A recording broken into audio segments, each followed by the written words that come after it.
All right, let's get into it. Okay, Lauren here. Today I'm going to be revealing the viral TikTok strategy that I've been talking about on my account.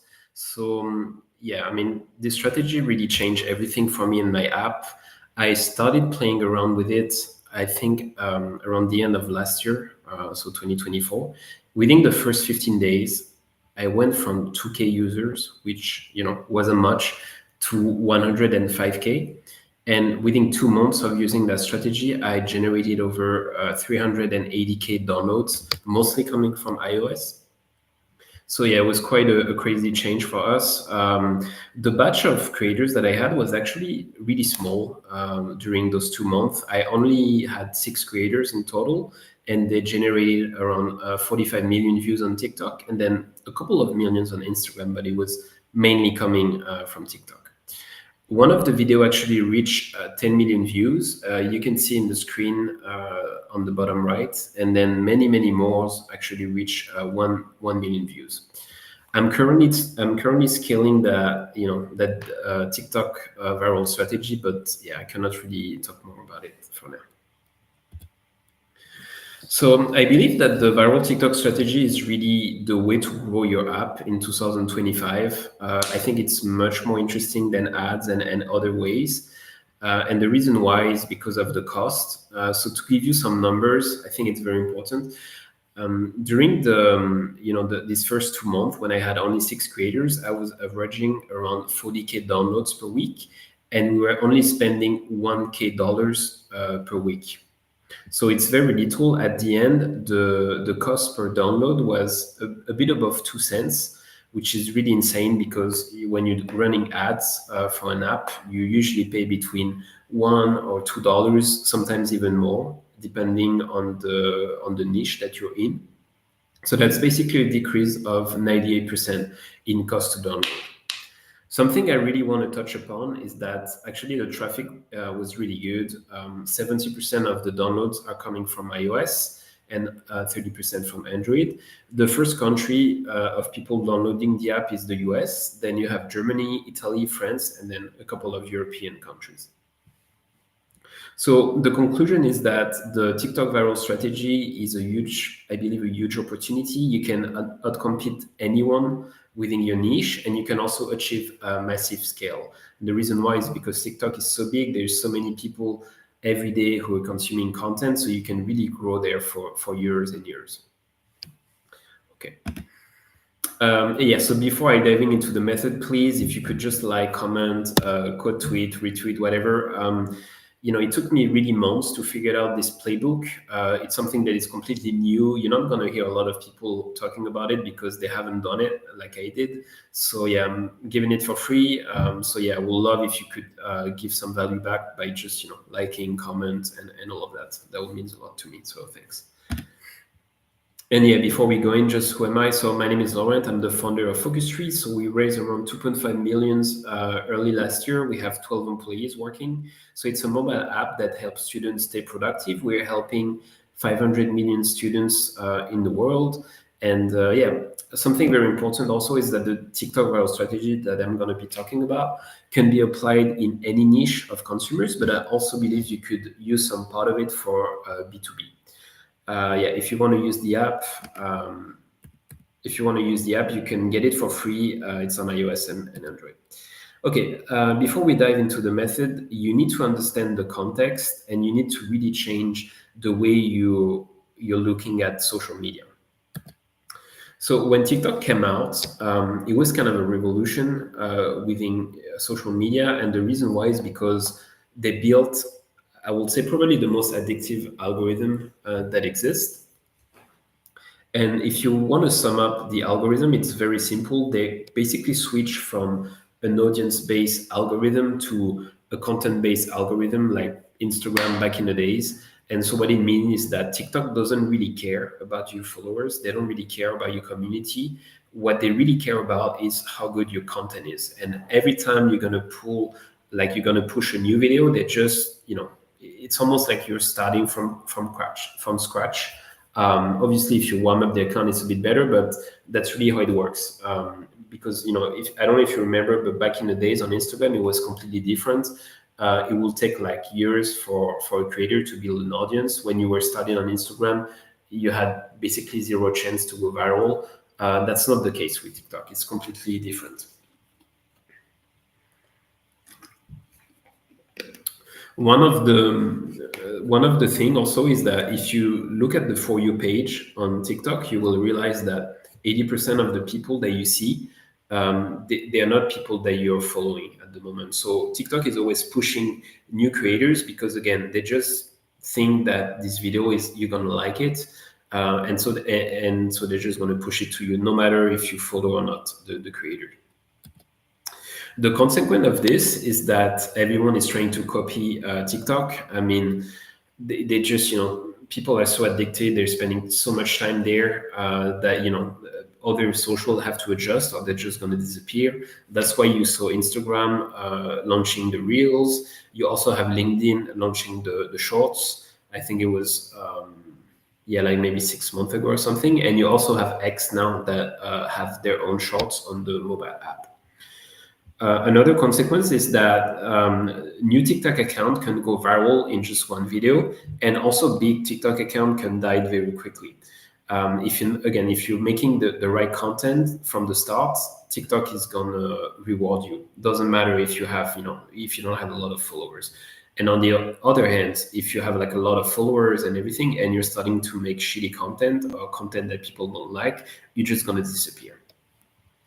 The most important thing, just I put two screenshots here to show the insane growth of TikTok. So they launched the TikTok shop in the US like 2 years ago, and it's been a huge success. I think they're doing around 10% of the market, 10% of the GMV of Amazon at the moment, which is really big.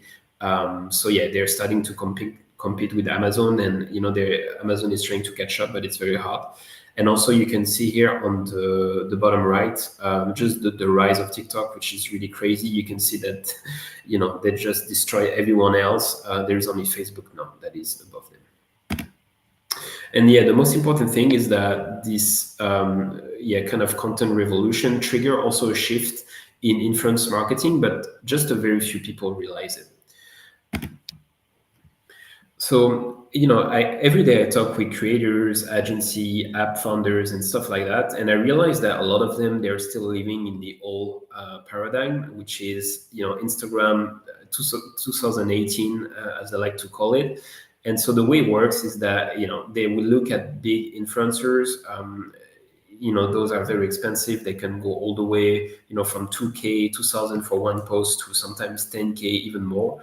The reason why it's so expensive is because there's usually an agency working with them and then take a cut of at least 10%, sometimes even more. There is no bonuses on views, so you just have to pay all the cash in front. So you're taking a huge risk.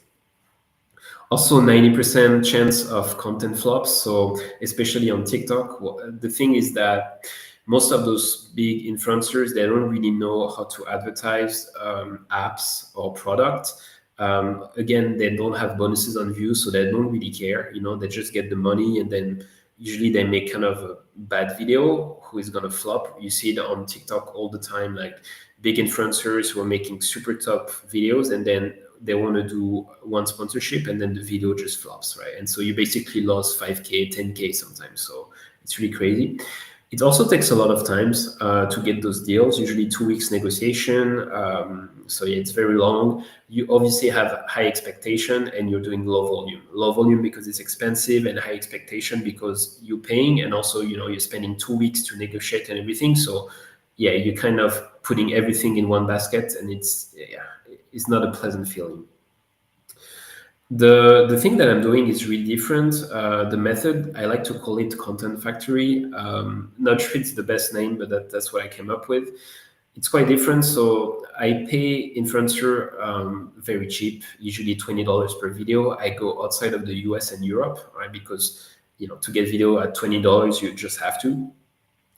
I pay huge bonuses on views. I'll share this later. There is really huge incentive for them to make actually good content. Also, I'm trying to close them for what I like to call high volume contracts. So one video per day at least, sometimes even more. I always hire a minimum batch of 5 creators. So it's something I kind of learned the hard way, but you don't want to start with just one creator posting like 2 videos per week. Now you really want to start with at least 5 creators posting once a day. So you can actually have some scale and then try different things. You obviously have low expectation. You're not putting that much money on the line. It's only $20 per video if it flops. Meaning that it doesn't go viral. You just pay $20, unlike the 10K sometimes for the other method. And the goal here is really to try to reach the content market fit as quick as possible, and then you just copy with the other influencers. So you usually have CapCut templates and brief that you give to the others. But first, you need to find the content market fits, right? And that's why the content factory is, that's the main goal of the content factory. I don't know if I'm going to take a few questions. No, okay, it's fine. I'm going to take the question at the end of the call. That'll be easier. Okay, so the method, it can be divided in 5 basic steps. Today, we're only going to be talking about the first steps. That's already a lot of work. It would take hours and hours to talk about the whole method. But yeah, the first step is the screening and selecting of what I like to say the best creators. You definitely don't want to hire anyone. You want to really handpick, especially in the early days. The second step is obviously signing the creators. So it's reaching out, doing the negotiation, closing them. There's a lot of small details that goes into it. The third step, it's what I like to call the perfect onboarding. So you want to really train your creators. You want to give them the CapCut templates, make sure that they're going to actually perform. The fourth step is the tracking, so of the views and also the management of the creators. So how to find content market fit and kind of iterate on the content. And then finally, the fifth step, which is the one that I'm doing now, is actually the scaling of the methods. Okay. So let's get into the step number 1. So the screening and selecting of creators. So this is probably the most important step within the viral TikTok strategy. If you get the wrong creator, you're basically done. Like that's it. Like you're not gonna get anywhere. So you really have to be careful with who you're gonna be choosing, especially if you don't have any content market fit yet, and you kind of like are in the early days. So you really want to pick the right ones. So I put the top 3 mistakes, but it's only the top 2. I think 3 is something more badass. But the 2 big mistakes that I see in app founders is the lack of volume, kind of like the lazy approach. So what people do is they will maybe reach out to like 5 creators per day, maybe 3. After a week, 1 is going to say yes. They're going to start working together. They're going to post like 2 videos, and then it's just going to take too much time. With this method, you cannot be lazy. You really have to do volume. You have to screen at least maybe 100 creators per day, then reach out to maybe 30, 40, 50, and then maybe out of this, you will sign two or 3 every day. So that's really the goal, because out of the 2 or 3, there's going to be, some of them are not going to work out for different reasons. So yeah, you really need to put volume in it. The second thing is US centered. So yeah, don't hire people from the US. I don't mean no offense, but it's just that the prices are went through the roof. Usually they're not good creators. They will ask you for a lot of money. There is no need to hire US people and also European creators. You can hire people outside of those countries, and you will be still able to reach the US like I did. So there's different criteria that comes to play when you want to pick the right creators. So the first one is definitely the activity. So the question here you want to answer is the creator still active? Like, are they still putting out videos? What's the frequency? Are they serious about TikTok or not? So you're just going to check the last video dates, the frequency in the posting. So how many videos they're going to push out in 1 week, and also the first video date, which is going to tell you when they started. Obviously, the second criteria is the niche and the format. So you want something that match your niche. If you're doing fitness, you want creators that talk about fitness. If you're doing finance, you want people that talk about finance. I mean, it seems pretty obvious. The second one, though, the format, not so much. You have to realize that some niche are really big. For example, fitness is huge, and so there are really different ways to build different formats within that niche. And some creators will be more comfortable with one format than others. So you need to kind of like think about this prior. It's not just the niche; it's also the format. And the easiest way to put it is that usually in niche you have people that are doing talking head content. So they're talking face to the camera like I'm doing right now, and there are people who are doing faceless content. You cannot see their face. You can usually see their hands, hear their voice. Sometimes none of that, but it's a completely different way to create content. And if you're looking to make faceless content, you don't want to hire someone that is doing talking head and vice versa. So the third criteria will be geography. So, like I said again, outside of the US and Europe. So there's a couple of ways to find out. Content quality. So you need someone that understands the codes of the niches. So the aesthetic and stuff like that. So to understand if someone gets the code, you need yourself to understand the code. So that's why you need to consume content by yourself within your niche first to get what is working, what's not working. So, let's say you want to launch an app within fitness, you need to consume a ton of video of fitness on TikTok for like 2 days just to understand what the fuck is going on, basically. And then obviously the view, so probably the most important criteria. So there's going to be two things you're going to be looking at: the average minimum. So if you take the lowest video on the account, how many views they're going to make? Is it going to be under 5K? Is it going to be between 5 and 10K? Or is it going to be above 10K or more? Also the viral ratio. So how many times they go viral? Is it one video out of 20, one video out of 10, one video out of 3? And by viral, I mean 100K views plus.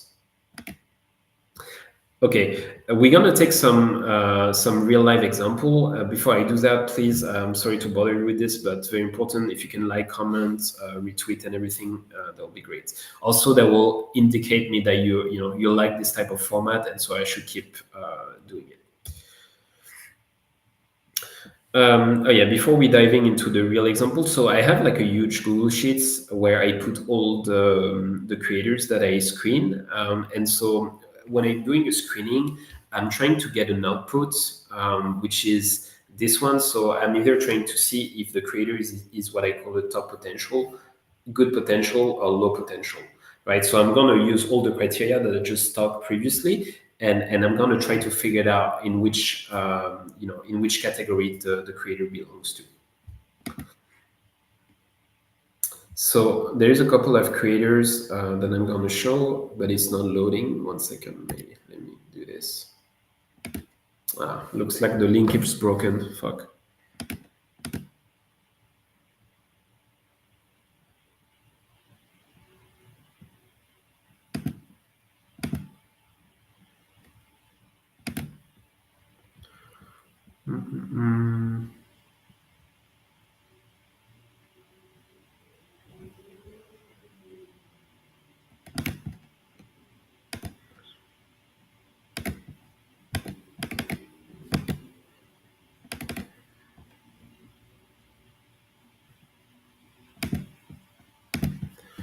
Okay, so 1 second. The link was broken, but that's fine. I'm gonna get them.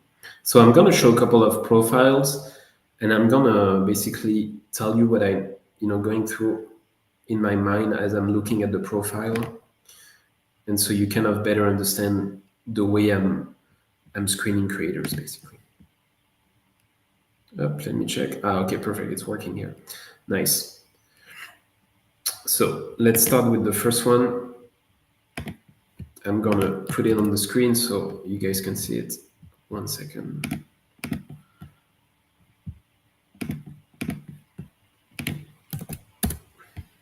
Okay, perfect. Okay, should be working now. Let me check. Yeah, okay, perfect. We good. Okay, so let's get into that profile. So All right, let's go. So this is within my niche, by the way. We are not talking about fitness here. We are within what we like to call the study niche or the study talk niche. So there's a couple of creators that I found myself. So let's see. So first of all, I'm gonna look at the activity of the creators. So when was the last time she posted? So here I can see it was 3 days ago. So she's still active, which is good. Then 1 week ago, okay, so she's posting around 2 times a week. It's okay, it's good, it's nothing crazy. Usually I like to see more like 3 or 4 times a week, but 2 times a week is not bad. I'm gonna look now at the first time that she posted. Okay, so she started in 2023, so it's kind of an old creator. It's good, however, it's better, because she has more experience. However, she doesn't make a lot of views, so I'm a bit concerned about this. How come she's been doing this for so long? It seems like she still hasn't figured out everything, because clearly she's not going viral or anything like that. She doesn't have a lot of followers. Maybe the reason why is because she stopped. She started in 2023, but it's very common that they stop for like a year. But I'll have to dig deeper into this. So the next thing I'm gonna look at is the geography. So the activity is good, by the way. Like it's okay. It's nothing crazy, but it's good. The geography. So let's see. Is she from the US or Europe? So that's what I'm trying to find out. So I'm gonna look for clues here. It's a bit of a grind, but that's really what you need to do. Oh, here are a couple of pictures here. Okay, that was in French.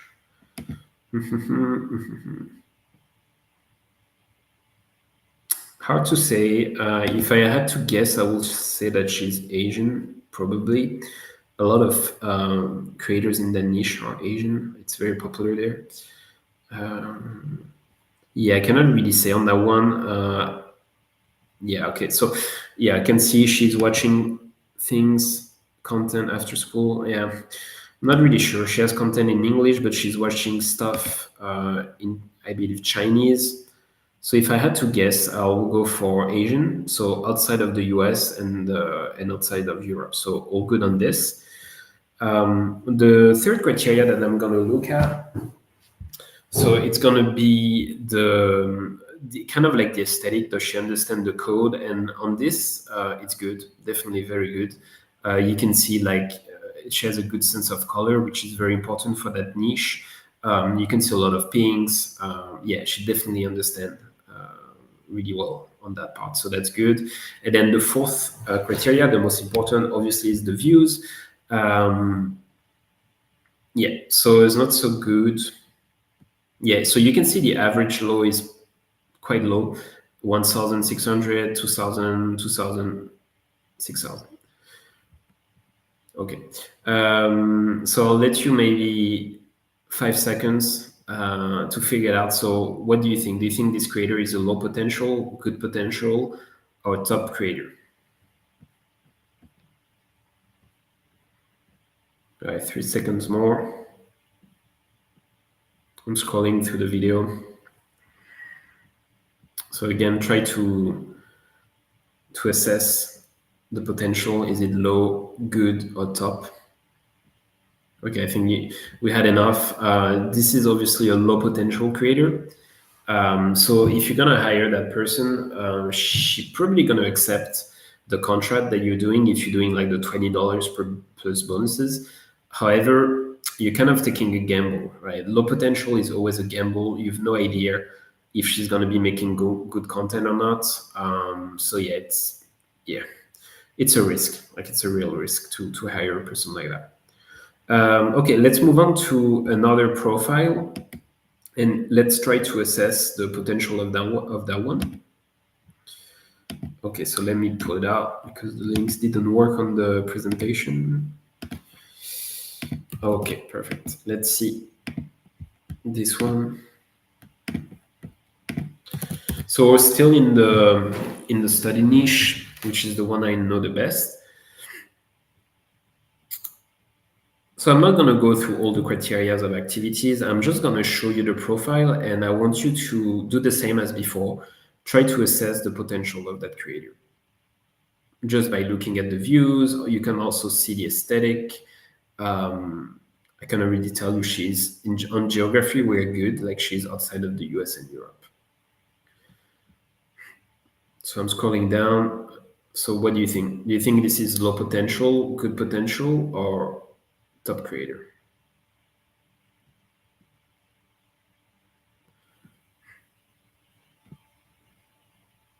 I go back to the first one. Okay, 3 seconds more. 1, 2, and 3. Okay, so yeah, this is clearly not the same level as the one we saw before. This is what I like to call a top creator. The reason why is because again the average low is in pretty high, always above 10k, if not 20k. So if you look at here, this one is just a bit above 20k. This one is 28, 43, 20, 25. This one is just under 20, but I mean that's really good. I mean if the lowest are like 20k, it's not bad. And also she goes viral pretty often. This one went viral, so it seems to be almost like one video out of five, which is great, by the way. It's really hard. Like you have to realize it's very competitive TikTok. It's definitely not easy. If you haven't made content, you don't realize it, but it's super difficult. When you go on TikTok, you only see the top 1%, but what you don't see is the 99% who are just struggling to get any traction. So yeah, she goes viral, 1 out of 5, 1 out of 8. So yeah, it's definitely a top creators. I wouldn't hesitate. However, since it's a top creators, there's going to be a bit of negotiation happening. This is not the topic of today, but yeah, just so you know, top creators are usually harder to get, but yeah, in my opinion, they're definitely worth it. Okay, let's see one last profile, and then I'm gonna stop there, and then I'm gonna take actually a few questions after that. So let's see. Yep, let's see this one. So this one is called Caramel Study. So as you can imagine, we're still in the study talk niche, just looking at the name. All right. So tell me, what do you think? Is it low potential, good potential, or top potential? You can, you can see my app there.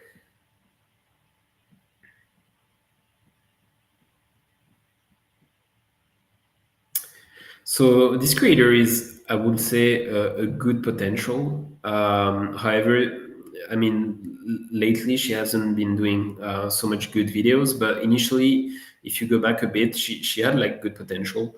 The lowest is always like above 5k, except on those two latest video. She goes viral once every 10 video, I would say. So yeah, definitely good creators, but there's a lot of things she can still improve. So yeah, definitely worth hiring. I did actually hire her, but yeah, it's not a top creators, but it's better than the low potential that we got earlier. Usually, assessing a creator takes about, I mean, when you train, 2 or 3 minutes. When you know the niche really well, it goes really fast. Like you can really tell which potential a creator has just by looking at it. Yeah, after like 30 seconds. But you need to do it a lot in the beginnings. Perfect. Okay. Well, let me just take a few questions, and then I think that'll be it for today. By the way, thanks for watching. I know it's been quite some time. I think we've been here for like more than 30 minutes at least. Kind of lost track of time. Okay, let's get a few questions. The first one. Let's see, what do we have?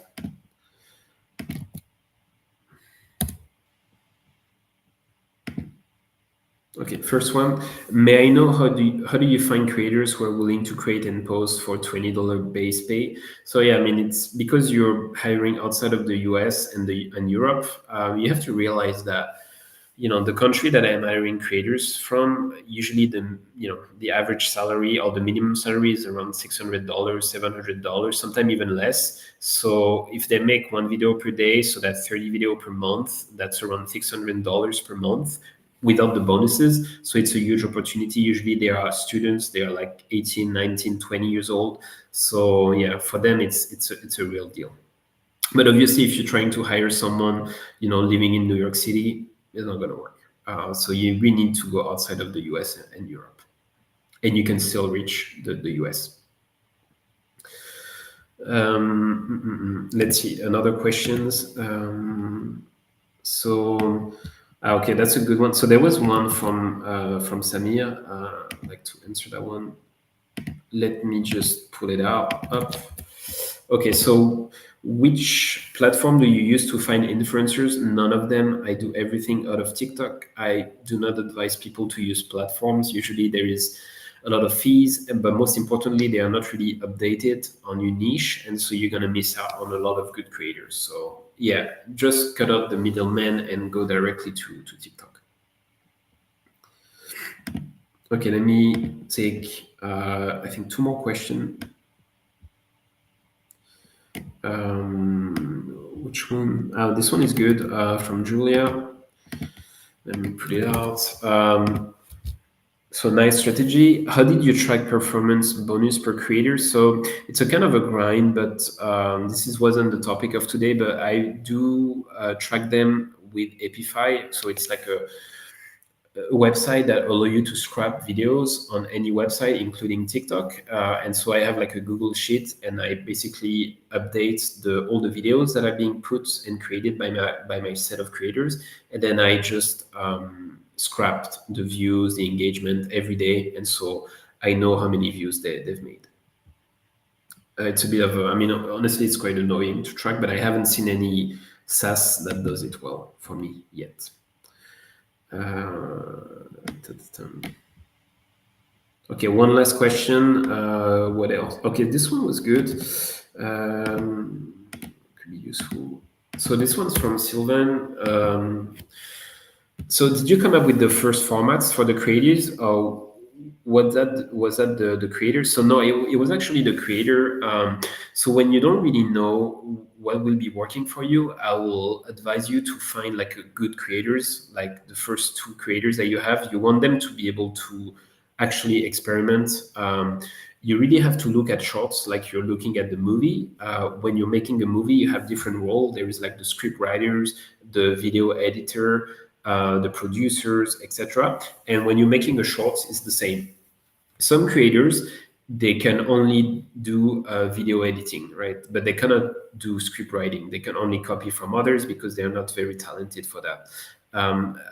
So you really need to kind of know the level of the creator you have in front of you, also your own level. Obviously, if you've been making content yourself, then you may be a good script writer, so it's going to be a big help. But if you're like me and you're not specifically a good content creator, at least on TikTok, you kind of need like a battle tested creator to look for new formats for you.